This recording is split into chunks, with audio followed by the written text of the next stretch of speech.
We are going to introduce very briefly in this brief presentation the definition of acceleration. So in order to talk about acceleration, there are two quantities that we're going to deal with. One is velocity and one is time. The change in velocity over a period of time, the rate at which that happens, and the direction in which that happens is called the acceleration. So in terms of change in velocity, that means my final velocity minus my initial velocity, and delta t is my elapsed time. So if I'm going to look at a car traveling from one time to another, I start with some initial velocity, I end up with some final velocity, and the time interval between t initial and t final is the elapsed time during which that happens. So in this case, if I define acceleration to be the change in velocity over the change in time, and let's just say I start at an initial velocity of 10 meters per second, I speed up to 20 meters per second, and it takes me 2 seconds to do that. My final velocity is 20. My initial is 10, v final minus v initial over my elapsed time of 2 seconds. So I increase my velocity by 10 meters per second into time of 2 seconds, and that is an acceleration rate of 5 meters per second squared. Now what does that mean? You could also sometimes it's described or phrased as 5 meters per second per second. So this is a rate at which your velocity changes. So if my velocity changes at a rate of 5 meters per second every second, or 5 meters per second squared, it means that I start at a certain velocity. A second later, my velocity is increased by 5 meters per second. A second after that, my velocity is increased by another 5 meters per second. So you can see that's what's happened here. I started at 10 meters per second, I ended at 20 meters per second, and each second my rate increased by 5 meters per second. Okay? If the velocity and the acceleration are in the same direction, that means your speed is going to increase with time. If your velocity and acceleration are in opposite directions, your speed is going to decrease with time. Now don't confuse positive and negative acceleration with speeding up and slowing down. The direction of the vector acceleration is dependent on the coordinate system that you choose.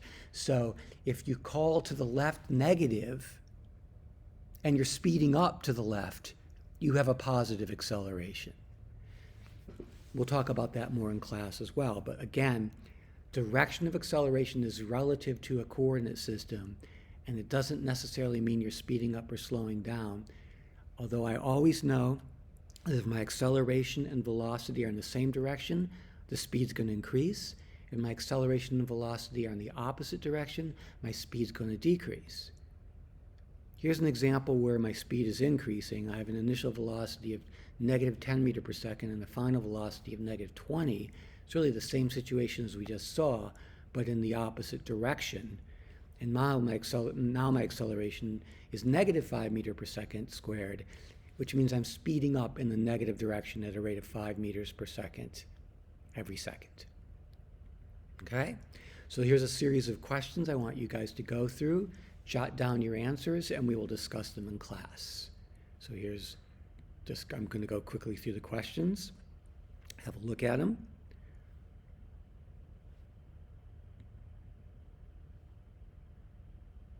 You can stop and think about these, and we'll talk about them in class.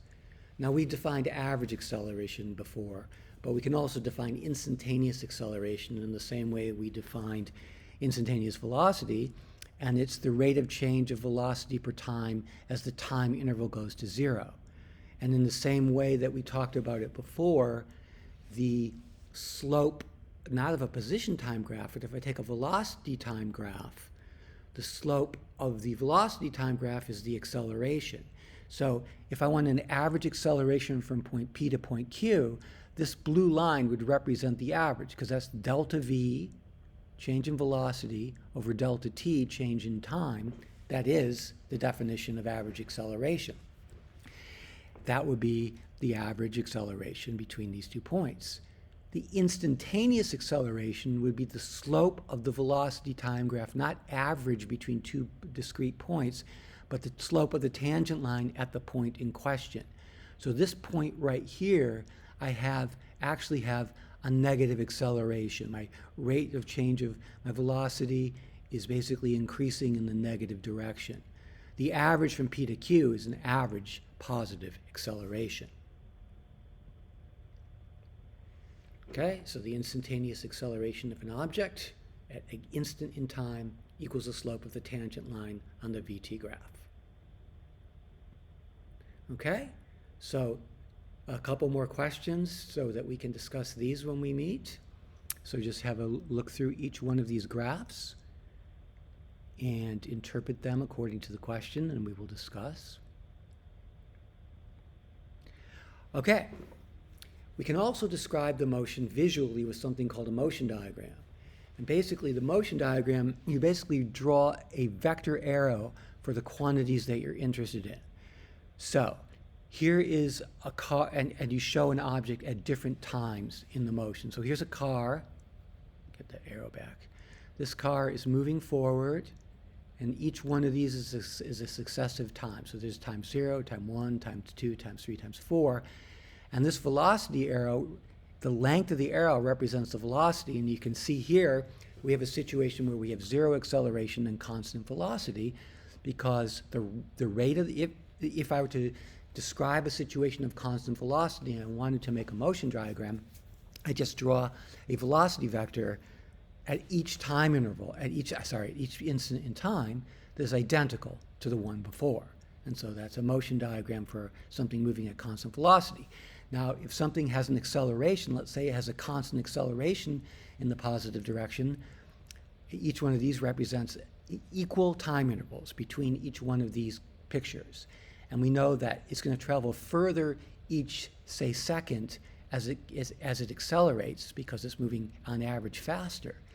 The acceleration, if it's constant in the forward or the positive direction, I can draw an arrow representing that constant acceleration.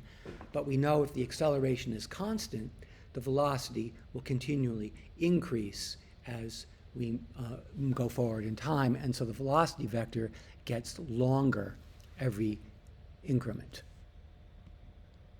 Here's an example where I start with a forward velocity, but I have a constant negative acceleration. So what's going to happen to my velocity is it's going to decrease over time.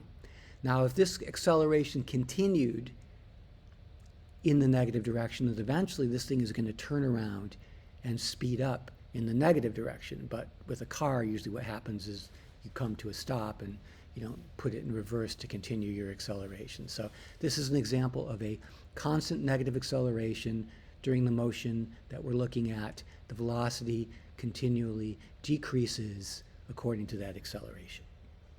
Okay? So several more questions for you to look at and to interpret what the graphs are able to tell you. And we'll discuss each one of these when we come back. So I'll put them up. Go ahead and read through these. You can freeze the screencast if you need more time to look at it. I'm just going to put them up so you can look at them.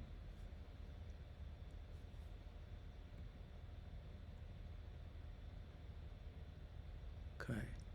Oh, just to be clear, this is basically showing the position of an object at a given time, so you can tell from, each one of these dots represent an equal time interval to the next dot, so you can tell if the object is speeding up or slowing down, and then you can interpret what graph would represent that motion. And same thing with this one right here. You can see, is, for example, this thing is at least speeding up at first, and then you can discuss or determine what happens after that. Okay? I guess it's all the same motion. It's just that these graphs are going to be discussed in terms of position, velocity, and acceleration. Okay? So That is the end of our introduction to acceleration, and we'll elaborate, we'll talk about it in class, and we will build on this next time.